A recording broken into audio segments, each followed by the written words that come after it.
She thought the hardest part was signing her life away to a monster just to save her dying sister. She was entirely wrong. He demanded her absolute obedience, her future and her freedom, but his one unbreakable rule was the very thing that would ultimately shatter both their dark worlds. The relentless rhythmic beeping of the heart monitor was the only sound keeping Madeline Hayes tethered to reality. The air in room 412 of New York Presbyterian Hospital smelled sharply of industrial bleach and decaying hope. In the narrow hospital bed lay her 19-year-old sister Chloe. Her skin was the color of old parchment, her breathing shallow and ragged. The aggressive strain of acute myeloid leukemia had completely ravaged her immune system, and conventional chemotherapy had officially failed. Madeline, at 26, had exhausted every mortal avenue. She had drained her savings, sold their late parents' modest suburban home, maxed out 6 different credit cards, and launched crowdfunding campaigns that barely covered a week of Chloe's specialized care. Earlier that morning, Dr. Arthur Pendleton had pulled Madeline into the sterile hallway, his eyes heavy with the burden of his profession. "Make her comfortable, Maddie. We are talking about days now. I'm so incredibly sorry." But Madeline refused to let her sister become a memory. Her desperation led her into the gritty, unseen underbelly of the city. A fellow desperate family member in the ICU waiting room had given her a name, whispered only in shadows: Dominic Croft. To the public eye, Dominic was a reclusive billionaire, a real estate mogul who owned half the Manhattan skyline and rarely made public appearances. But in the city's darkest, most desperate corners, he was known as something else entirely. A myth. An ancient predator. The vampire king of the eastern seaboard. It was said that Dominic Croft possessed a cure for any mortal ailment, a gift carried within his own immortal blood. But his price was never money. He dealt only in souls. Through a shady underground broker named Leo Gallagher. Madeline secured a meeting. She was instructed to arrive at a secluded, heavily guarded estate deep in the Hudson Valley at exactly midnight. The rain was coming down in sheets as Madeline stood before the towering iron gates of the Croft estate. She was soaked to the bone, trembling not from the freezing October wind, but from sheer, unadulterated terror.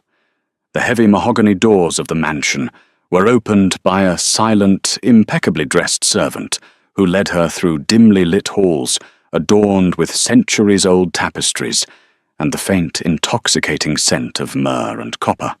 She was guided into a sprawling library. Sitting by a roaring fireplace, nursing a glass of dark crimson liquid, was Dominic Croft. He did not look like a monster. He looked like ruinous perfection.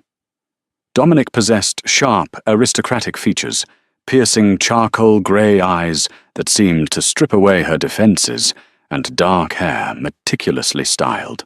He wore a tailored charcoal suit that undoubtedly cost more than her entire life's earnings.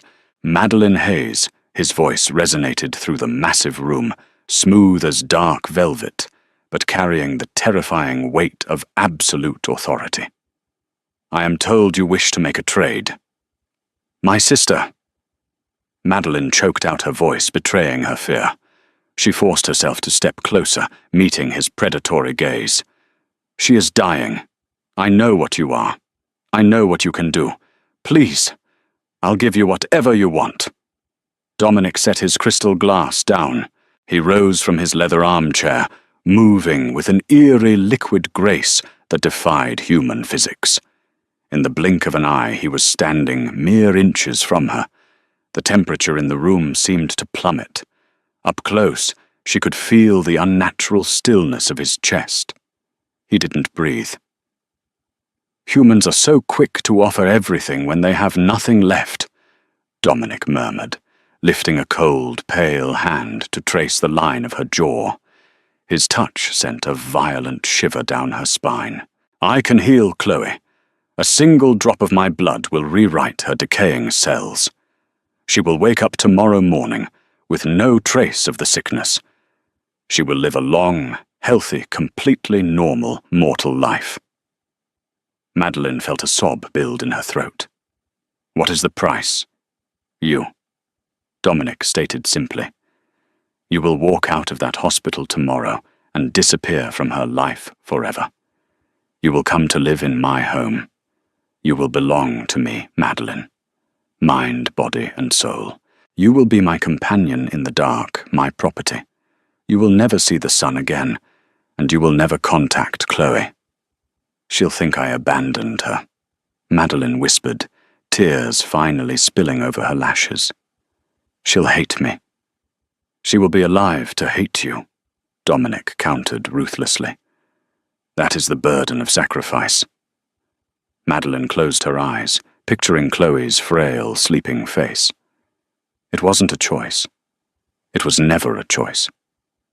I accept.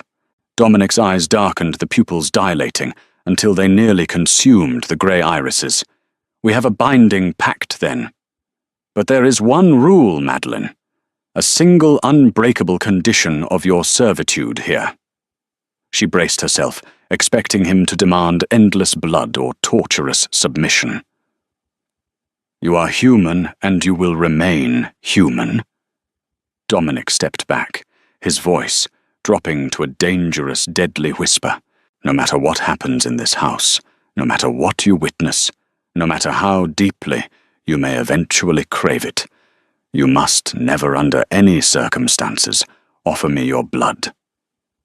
If you bleed for me, if my fangs pierce your flesh, the pact is broken. The magic in your sister's veins will turn to ash, and the cancer will kill her within the hour. Madeline frowned, thoroughly confused. You are a vampire. Why wouldn't you want my blood? Because, Dominic said softly, turning his back to the fire, his broad shoulders tense. I am a king, Madeline, and I have spent 300 years learning to control my hunger. If I taste the blood of a willing, pure soul, I will lose my mind. I will drain you dry, and your sister will die as a consequence. That is my only rule. Never tempt me. The miracle was front-page news in the medical journals, though. Dr. Pendleton could only classify it as an unprecedented, spontaneous remission. Within 24 hours of Madeline's midnight bargain, Chloe's vitals stabilized. Within 48, her white blood cell count returned to normal. By the end of the week, she was sitting up in bed, laughing, eating, and asking for her older sister. But Madeline was already gone. She had left a carefully forged letter, claiming she had accepted a highly lucrative secretive corporate job in Dubai to pay off the medical debts, demanding that Chloe focus on living her life, and promising to stay out of touch due to the strict nature of her new employment.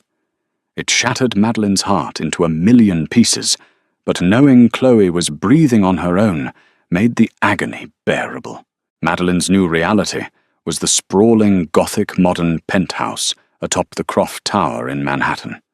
The windows were heavily tinted, blocking out the sun, and wrapping the massive apartment in eternal twilight. For the first 3 months, life with the Vampire King was a bewildering paradox. It was a velvet cage. Madeline had access to a massive library, an indoor greenhouse gourmet food prepared by silent night staff, and a wardrobe filled with silk and cashmere. Dominic was not the brutal monster she had anticipated. In fact, he was infuriatingly civil. They spent their evenings together in his private study. He would read centuries-old literature or manage his vast empire while she sat on a plush velvet sofa, reading or painting.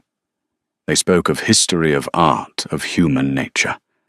Dominic was incredibly intelligent, possessing a dry, dark wit that often caught Madeline off guard. But the physical distance between them was intensely calculated. Dominic never came within 3 feet of her. If she walked into a room, he would subtly shift his position. The singular rule hung heavily in the air between them: never offer your blood. However, Madeline quickly learned that Dominic still needed to feed. One evening in late December, she awoke to the sound of hushed voices in the drawing room. Creeping down the hallway, she peered around the corner. A stunning, glamorous woman in a red silk dress was kneeling before Dominic. He looked different. His fangs were extended, his eyes glowing a predatory, mesmerizing silver. With a swift, fluid motion, he bit into the woman's neck. The woman didn't scream. She moaned in ecstasy, completely under his thrall. Madeline expected to feel horror. Instead, a hot flush of possessive jealousy twisted violently in her stomach. She retreated to her room, deeply disturbed by her own psychological reaction. She was his prisoner.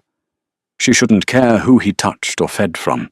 As the months dragged on into a year, the isolation began to chip away at the walls between them. The polite conversations turned into deep, vulnerable confessions.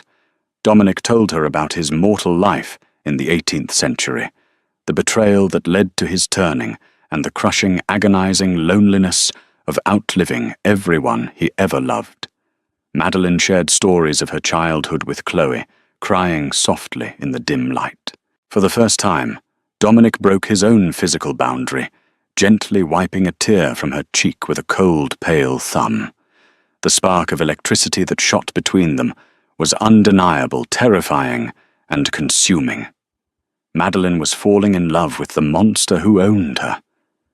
And Dominic, despite his ancient restraint, looked at her with a ravenous hunger that had nothing to do with blood.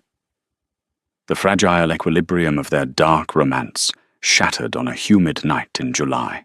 Dominic had a rival, a brutal younger vampire named Rowan Dempsey, who sought to usurp control of the city's underground syndicates. Dominic had gone to negotiate a territorial dispute, demanding Madeline stay locked securely in the penthouse's panic room. When the penthouse elevator finally chimed hours past midnight, Madeline rushed out, ignoring his previous orders. Dominic stumbled into the foyer, leaving a trail of thick black blood on the white marble floor. His usually immaculate suit was shredded. Deep, jagged lacerations tore across his chest and neck, glowing with a sickly, luminescent green light. "Dominic!" Madeline screamed, sliding across the marble to catch him as his legs gave out. His body was freezing, far colder than usual. "Stay! Back!" He gasped, his voice a guttural rasp. He pushed her away with a trembling hand, his eyes clouded with pain. "Rowan," he used blades forged with dead blood and silver. "Poisoned. Let me help you. I'll call someone Leo. Anyone. No one can help." Dominic coughed black blood, splattering his lips. His breathing was ragged, mimicking the terrifying sounds Chloe had made in her final days. "The venom. It is stopping my heart from regenerating." "I'm dying, Madeline." "You can't die, you're immortal," she sobbed, tearing off her cardigan to press against the gaping wound on his neck. "Only pure life force can burn out the dead blood venom," he whispered, his eyes fluttering shut. "But there is no time. The poison has reached my veins." Madeline stared at him, the realization hitting her like a freight train. Pure life force. Human blood. Her blood. She looked at his pale, beautiful face, the face of the man who had saved her sister, the man who had kept her safe, the man she had secretly, desperately fallen in love with. If he died, Rowan Dempsey would take over, and there would be no one to protect her. But his rule echoed in her mind, a death sentence. "If my fangs pierce your flesh, the pact is broken. The cancer will kill her within the hour. Dominic, drink from me," Madeline pleaded, pulling her hair to the side, exposing the frantic, beating pulse at her throat. Dominic's eyes snapped open, glowing a faint, desperate silver. "No. You know the rule. If I take your blood, your sister's cure reverses. She will die, Madeline. You'll die right now." Madeline screamed, tears streaming down her face. She grabbed his cold, blood-stained face with both hands, forcing him to look at her. I am not losing you too. Please, Dominic. I forbid it, he snarled, fighting against his own predatory instincts, his fangs extending as the scent of her fear and adrenaline filled his senses. He tried to push her away again, but he was too weak. I will not let you kill her for me. I love you too much. The confession stopped her heart. He loved her.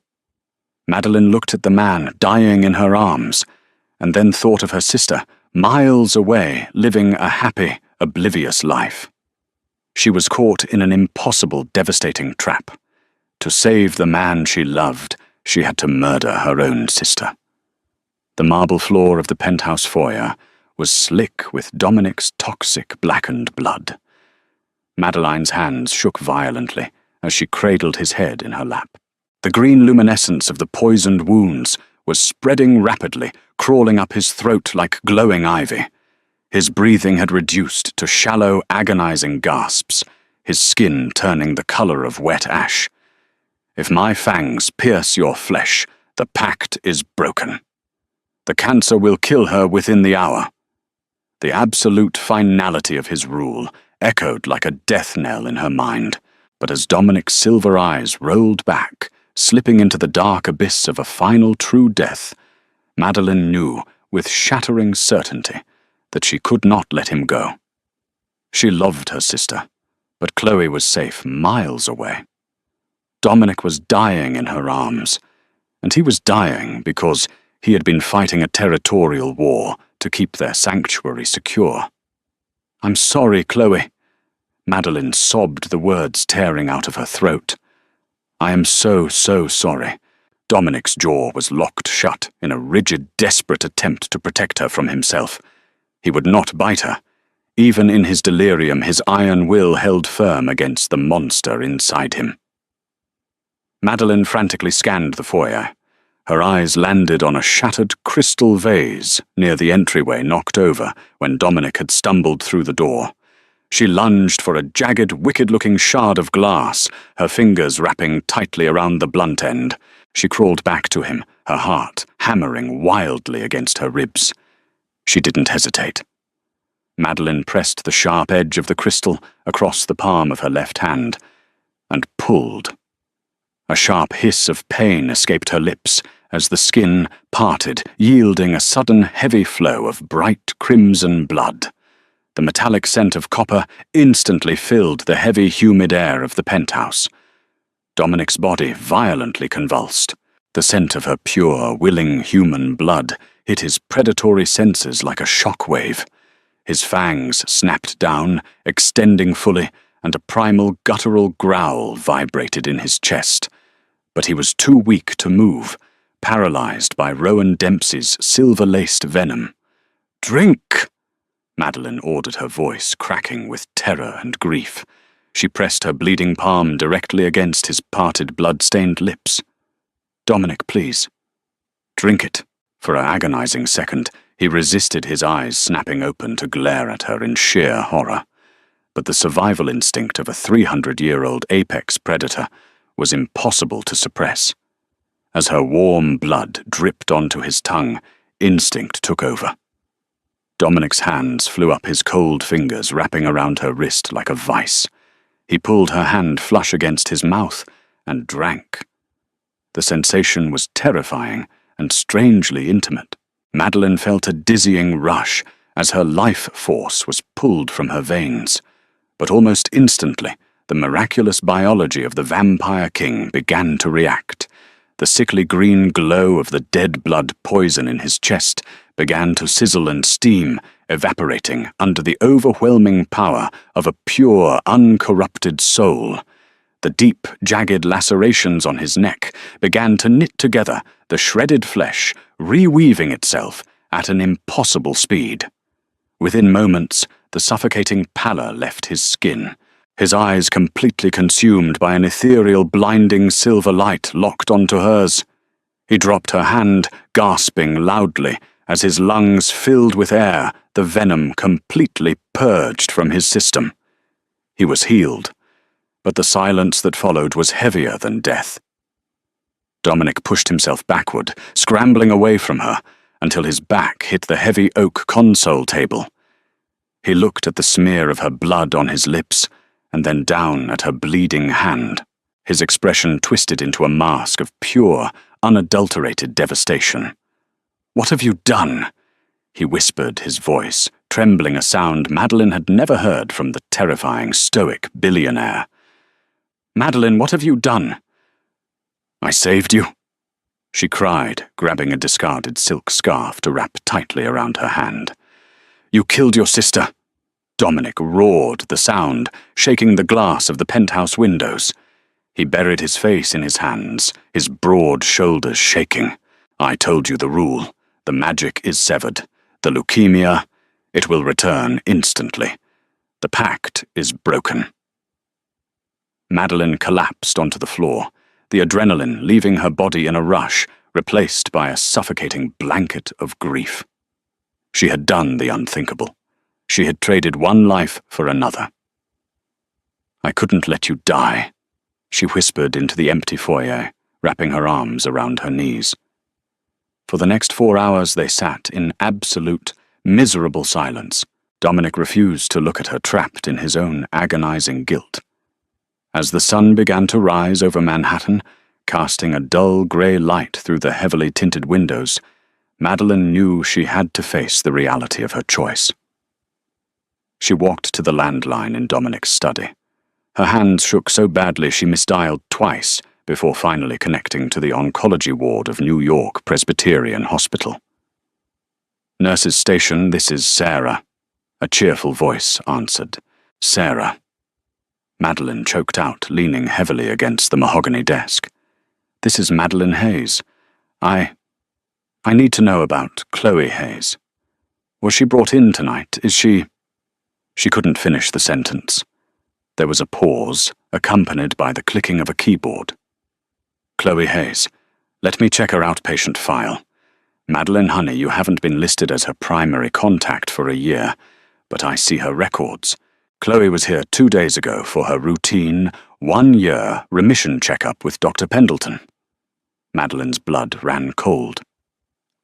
2 days ago. But what about tonight? Did she crash? Did the cancer come back? "What no, sweetie?" The nurse sounded thoroughly confused. "Chloe is completely fine. Dr. Pendleton signed off on a clean bill of health. Her blood work is perfect. Actually, she posted on her social media a few hours ago from a concert in Brooklyn. Are you all right? You sound terrible." The phone slipped from Madeline's grip, clattering loudly against the hardwood floor. Chloe wasn't dead. The cancer hadn't returned. The magic hadn't unraveled. Madeline turned slowly.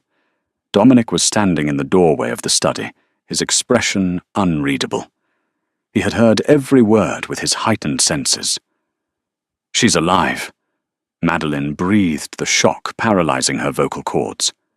"The pact. It broke. I gave you my blood. Why is she alive?" Dominic didn't answer immediately. He walked over to the desk, picked up the receiver, and placed it back on the cradle. When he finally looked at her, the mask of the terrifying Vampire King had completely shattered, leaving behind a deeply haunted, tragically flawed man. "Because," Dominic said softly, his voice thick with a century of buried sorrow. "Vampire blood is not a spell, Madeline. It is a biological rewrite. Once the mortal body is cured, it remains cured. There was never any magic tether connecting her life to my fangs." Madeline stared at him, the words sinking into her exhausted brain. "Then the rule, the pact, it was a lie." "Yes." Dominic confessed the word, dropping between them like a lead weight. "It was a lie." Anger, hot and blinding, flared in Madeline's chest. She marched across the room and shoved Dominic hard against the chest. To her surprise, he let her move him. His head bowed in quiet submission. "You lied to me." She screamed, the betrayal cutting deeper than the glass that sliced her hand. "You made me believe I held my sister's life in my hands every single second of every single day. You let me agonizingly choose between your life and hers tonight. Why? If you didn't want my blood, why not just say no? Why invent a psychological torture chamber? To protect you from me, Dominic shouted back his own restraint, finally snapping.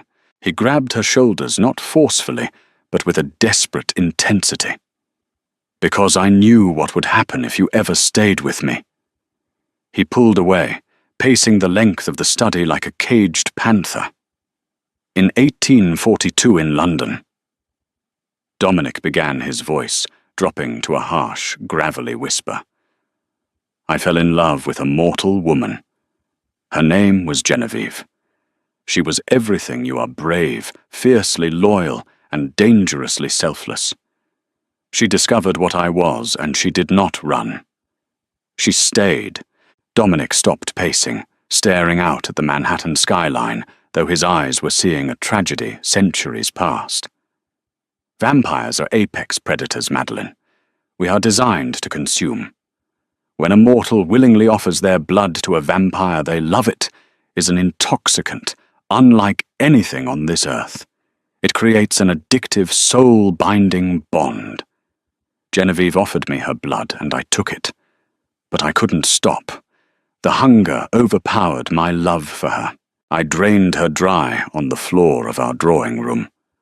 I held her as she died, knowing the monster inside me had murdered the only light in my miserable eternal life. He turned back to Madeline, a single tear of blood tracing down his pale cheek. When you came to me begging for your sister's life, I saw Genevieve's fire in your eyes. I knew that if I brought you into my world, you would eventually love me. And I knew that in your fierce loyalty, you would one day offer me your blood. If I took it, I would lose control. I would kill you. Madeline's breath hitched the pieces of the puzzle, violently snapping together. So you created the ultimate deterrent, she whispered, her anger slowly dissolving into a profound, aching sorrow. I needed a barrier you would never cross, Dominic admitted softly. I knew you valued your sister's life above your own. I knew you would gladly die for me, but you would never, ever risk killing Chloe. It was the only way to ensure you would never offer me your veins. It was the only way I could keep you near me without becoming the monster that would destroy you. Madeline looked at her bandaged hand, and then at the man who had orchestrated a massive, terrifying lie out of a desperate, twisted desire to keep her safe. He had played the role of a ruthless villain, just so she wouldn't become the victim of his nature. But I did offer it, Madeline said, quietly stepping toward him. Tonight? And you drank? I did. Dominic breathed his eyes, searching hers frantically. And the moment I tasted it, the hunger was there. The beast was there. But he paused, looking at his own trembling hands. I stopped. I didn't drain you. Madeline reached out gently, placing her uninjured hand against his cold cheek. You stopped because you are not the same man you were in 1842, Dominic. You spent centuries building your control. You built an empire. You saved my sister. You are a king, not a feral beast. The heavy oppressive tension that had lived in the penthouse for over a year finally broke. Dominic pulled her into his arms, burying his face in her neck, breathing in her scent, without the desperate urge to bite. Rowan Dempsey is still out there, Dominic murmured against her skin, the reality of their dangerous world creeping back in. Then you will deal with him, Madeline said fiercely, stepping back to look him in the eye. She was no longer a terrified hostage negotiating a medical debt. She was the woman who had just saved the most powerful predator on the eastern seaboard. You will tear his syndicate apart, Dominic, because no one threatens my family. And you are my family. A dark, incredibly dangerous smile curved Dominic's lips. It was the smile of a king who had just found his queen. Leo Gallagher has Rowan's location at a warehouse in Hell's Kitchen. Dominic stated, his eyes flashing silver, but this time the light was controlled, calculated, and lethal. He will not live to see tomorrow night. The velvet cage was gone. The unbreakable rule was shattered. Madeline had sold her soul to save her sister, only to realize the vampire who bought it had desperately needed someone to save his own. As Dominic prepared to go to war for their future, Madeline walked to the heavy blackout curtains and pulled them shut tight, securing their sanctuary. She was no longer a prisoner of the dark. She had chosen to rule it. Wow, what a massive twist. Dominic lied about the curse just to protect Madeline from his own monstrous nature. Their dark bargain turned into a brutal fight for survival and love. If this intense vampire drama had your heart racing, make sure to smash that like button and share this video with your fellow dark romance lovers. Don't forget to subscribe to the channel and hit the bell icon so you never miss another thrilling story. Let me know in the comments, would you have risked it all to save him?